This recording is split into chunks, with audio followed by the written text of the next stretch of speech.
Welcome to the Lowenstein Sandler podcast series. I'm Kevin Iredell, Chief Marketing Officer at Lowenstein Sandler. Before we begin, please take a moment to subscribe to our podcast series at lowenstein.com/podcast or find us on iTunes, Spotify, Pandora, Google Podcasts, and SoundCloud. Now let's take a listen. Hello, and welcome to Regulatory Matters, a podcast devoted to covering the ever-changing regulatory landscape affecting business today. I'm today's host, Rachel Maimin, here with my guest and friend, Kim Skadan, Civil Practice Supervising Attorney Trainer at the Legal Aid Society. Kim specializes in protecting the rights of tenants and in housing law. Kim, can you tell us a little bit about what you do as a supervising attorney trainer in the area of housing law? Yeah, so about 2 years ago, I switched over from representing individual tenants in housing court in Brooklyn to training citywide, training mostly our new staff because of the recent right to counsel law enacted in 2017. We actually have a mandate to represent more individuals facing eviction, and therefore we are hiring more attorneys. So we've now had large classes of attorneys starting in sort of academic cycle, like you might have in big law. And so my job primarily is to train them.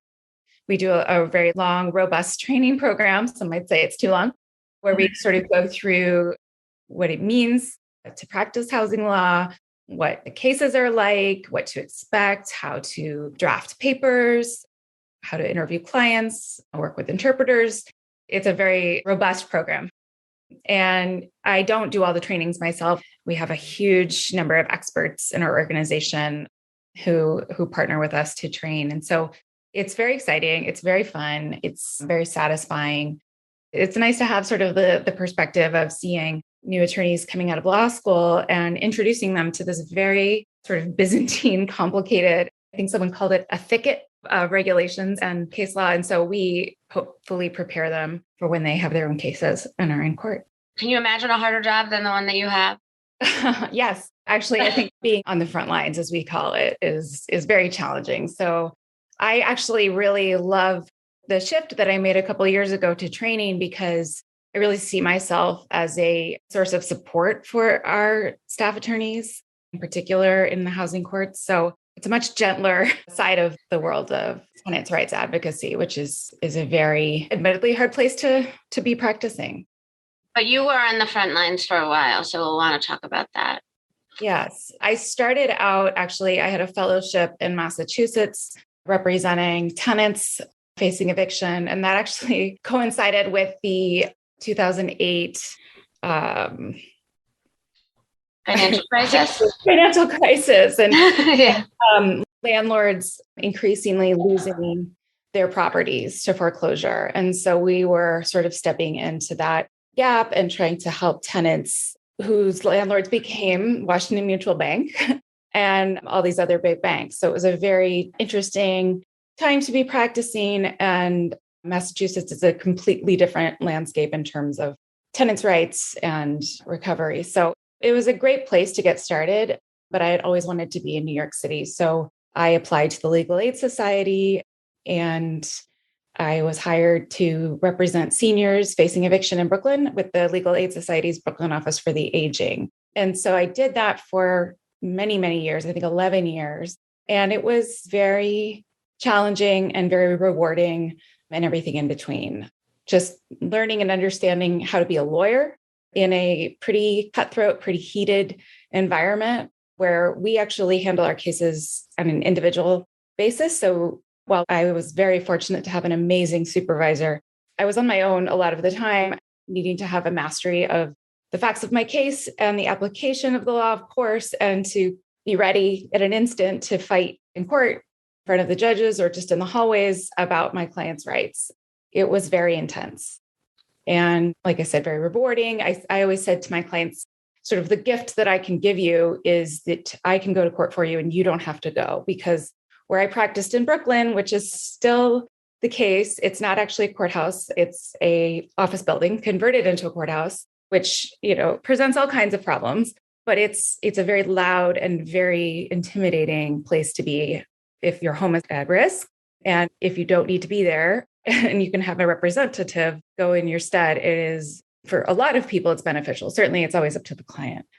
I think there's sort of a prevailing view among some people that landlord-tenant regulations are skewed against the tenant and are, if not designed to, actually do make lives harder for the tenants. Is that true? That's an interesting question, because I thought you were going to say skewed against the landlord, because that's what I often hear from the landlord. Okay, that's interesting. So tell me both. Yeah, I mean, I think what's really interesting about this question and what I've sort of learned over the years, having gone straight from undergrad to law school, so really having not a lot of life experience prior, I sort of realized that the nature of housing, as I call it, housing law, you're really dealing with someone's home versus someone's business. And those are just such a strong juxtaposition. And so obviously there are small landlords who maybe live in the building, right? And it's a 2-family. And, that's a very different situation, of course, than we've seen now with large corporations acquiring properties and getting into the business of residential rental properties. And so it's really from wherever you're standing, you're going to see what's fair, right? And so I think a lot of tenants in New York City feel that there are a lot of inequities. And I think there are. I've seen it, particularly in the realm of warranty of habitability. The standards are very low. Can you just explain what that is briefly? Sure. So there's an implied covenant in any kind of residential landlord-tenant agreement that the landlord warrants habitability, so that the condition of an apartment is fit for human habitation. And that standard, in my opinion, is pretty low in New York for lots of reasons, right? Enforcement is almost impossible. There's millions of apartments, 50 judges, probably less than that. And so, we have Department of Buildings, we have Department of Housing Preservation and Development, but to stay on top of that in a way that's effective is very difficult. So we see lots of very sad situations of tenants who are sort of stuck in apartments that really have a lot of serious problems. Do you think that there are regulatory changes that could be made to improve it? Or is this just a reality of life in a big city? I think a little bit of both. I mean, there's fines, there's, landlords have gone to jail for being in contempt of court. There are definitely incentives to keep apartments habitable, but I think that the challenge is just the sheer volume.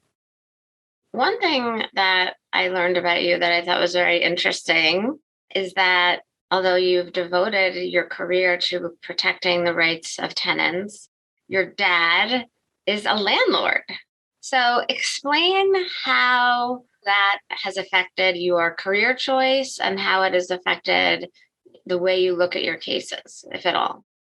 I think that's a great question. My dad actually became a landlord after I started practicing, and I went on record to discourage him from doing it. It is, I think, for an individual, he has a partner, but for individuals to get into this, it's a very personal, like I said before, it's a very personal type of business. If you're looking at it from the landlord's perspective, you're dealing with individuals who are different from you in lots of different ways. And you need to often get on the same page as them for whatever reason. And so, if you look at it sort of like as a client relationship, it can be really challenging because in some ways they're your client, in some ways they're not. So because you have an interest in them continuing to pay the rent and, let you in if there's a water leak, things like that. So it's a very challenging relationship. And I was not in favor of it, not because I think it's a bad business necessarily, but I just thought that it would be a lot. But he loves it. It's a great retirement job for him. And he's sort of the resident super, keeps him busy. And, I joke that he's like too good of a landlord. He's in there steam cleaning the carpets by himself and like volunteering to replace tenants' appliances when he feels like maybe you need a new stove and things like that. So it's very sweet. And it seems to be working out. He's been doing it for almost 10 years now. In terms of the way it impacts my perspective, I definitely, feel protective of him. And I want to make sure that he's able to do this without a lot of conflict, because the conflict that I see it's all consuming. Even as an advocate, sort of as a third party, it's very consuming to be witness to that and to try to resolve it. So I was concerned about that. And I do recognize in my practice that, small landlords, like my dad would be considered a small landlord. His building is 10 units and it's his only building. It's a very different perspective and it's a very different calculation. That being said, I also know what banks require in terms of mortgages, and landlords and attorneys make certain claims about, sort of what we call like prime poverty. I know a little bit more about what's behind that. And I know that, that banks do require that landlords will anticipate snags, right? And so that they have reserves. So it's an interesting, I have a lot of compassion, of course, and I also have a little bit extra knowledge. Interesting. So this has given you maybe a little bit more ammunition in your current job, seeing it from the other side, because you maybe see some of the things that are being said by your opponents are not necessarily realistic. Is that right? Yeah, I think so. I mean, especially to the extent that people are arguing that they can't do any repair work because that's their legal obligation and they need to be able to afford to do repairs that are mandated by law. And when they say they can't afford it, then maybe this is not the right business for you, right? Because it's not fair to the tenant. And knowing too that may not be the truth, because I would be hard pressed to imagine that person was able to get a mortgage if they didn't have enough to finance repairs as necessary. Sounds like you have a much more balanced view than people who have devoted their entire life to one side of a regulatory issue. You felt that way? Well, I definitely feel very strongly in tenants' rights movement, and that because, like what I said before, that this is inherently a very different, and the priorities are so different that I don't know. Balanced is a hard word for me. I'm not sure I would say balanced, but I think that I can understand what an individual landlord might be thinking and sort of how they might be approaching a case. That in terms of when it comes to like larger corporations owning lots and lots of buildings, and I don't think that the scales are equally weighted. So, it's hard to say. Like my dad's in a different city, so in a smaller city. So it's a very different, I certainly see the perspective of carefully watching what the local politicians are saying in city council meetings. I've had lots of conversations with my father about sort of the real estate lobby where he is, which is very interesting. I can understand the concerns, right? When they talk about, I'm putting air quotes here, rent control, because that's sort of a legal term of art that really doesn't mean anything until you see what's actually written down and proposed. But, I can see from perspective of a small landlord in a smaller city, the concerns, but it's, New York is just so unique. I'm sorry to go on and on, but balanced. No, we love to hear about it because I don't think a lot of people know about this area of the law. It's just totally separate from what most lawyers practice. Yeah, it is. And I think it's probably more akin to family law or to something, it is a business. It is considered a business law kind of thing because it's the landlord's business, but it has this deeply personal side that I think is very unique and really challenging. So during the COVID pandemic, it seemed like the governor was using his regulatory powers to protect tenants from eviction. Do you think that was the right approach? Do you think it was an effective approach? And what is going to happen now? Well, the upshot is that we got $2.3 billion from the federal government to distribute to landlords to make up a difference in rent that they might have lost during the pandemic. So those funds are now going out. That's called ERAP, Emergency Rent Assistance Program. So landlords are hopefully getting reimbursed for any rent that they have lost. The eviction moratorium was absolutely appropriate. We had an amazing law professor come and present to us, Professor Emily Benfer, and she's a health law professor. And she worked with a group of scholars to study the correlation between eviction and increased rates of death during the pandemic. And they calculated that about 10,000 people, she presented this to us in the fall of 2020. So at that time, they calculated that 10,000 people who'd been evicted directly lost their lives because exposure to COVID-19. And so if you imagine the scale of potential evictions in New York City alone during the height of the pandemic, I mean, it would have affected all of us. And would have increased the spread of COVID-19. So I feel very strongly that we saved lives in having that moratorium in place. Economically, I know that there's a lot of concern, obviously, about that. And we're hopeful that the ERAP program will address that. It's hard to say at this point. We're sort of watching it in real time. Can you tell us a little bit about the ERAP program? I'll do my best. I was doing more with it earlier. So essentially, the federal government's bill that distributed money to states for COVID recovery, part of those funds were allocated towards rent, to reimbursing landlords for any rent losses. So in a strange way, the way that went about was actually the tenants had to apply for the funds, and in so doing would get a stay in any court case that they had pending approval of the funds. So it was a way to slow down the eviction rate and make sure that the courts weren't getting inundated, and also to transfer money to the landlords. I have my opinions on the efficacy of that plan, but the money is there and is being distributed. And I believe landlords are starting to get it now. Understanding that your opinions are yours alone and not those of the Legal Aid Society, what are your opinions? About ERAP?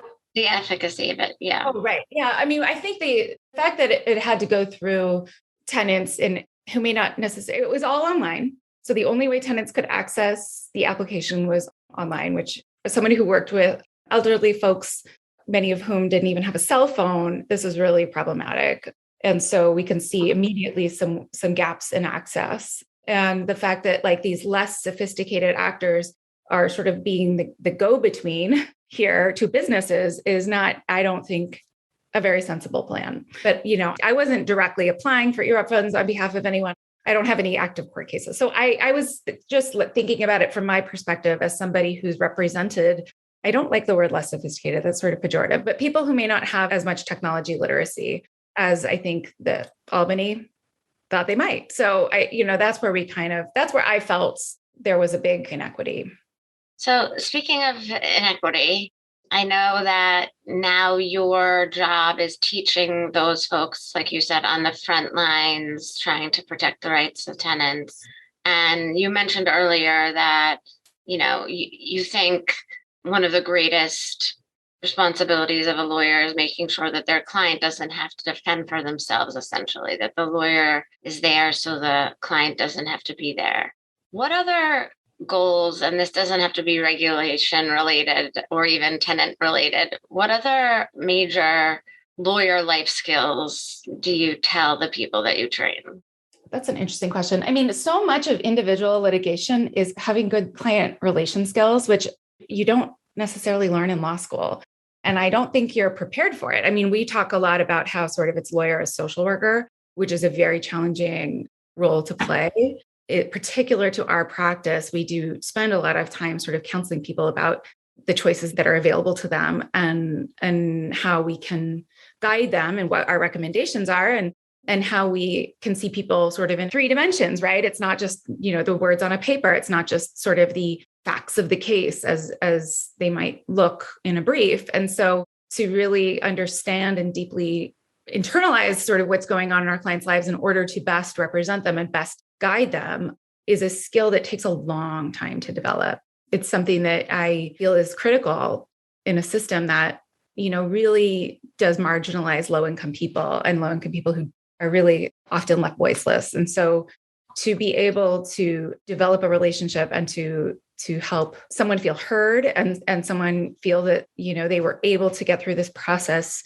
We don't always win. We deal with a lot of cases where there's no regulation. And so their options are very limited, but at least we have connected to them on a human level and helped walk through with them the process all the way to the end. Sometimes, other times we have great results, right? So sometimes we're doing appeals, sometimes we're appealing pretty high up. So there are some times where it's exciting and everybody sort of comes away feeling good. And there are other times where it's not. And learning how to navigate that and not always have the expectation that it's going to be so formulaic is a really hard thing to learn. And it's an important skill to develop, and it takes time.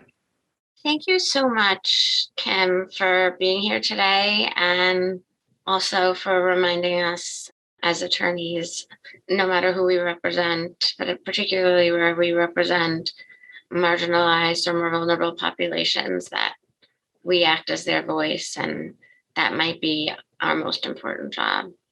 We wish you the best of luck in your career as you continue to train young lawyers on the front lines to protect the rights of tenants. Thanks, Rachel.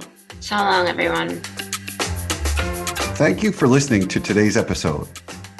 Please subscribe to our podcast series at lowenstein.com/podcast, or find us on iTunes, Spotify, Pandora, Google Podcasts, and SoundCloud.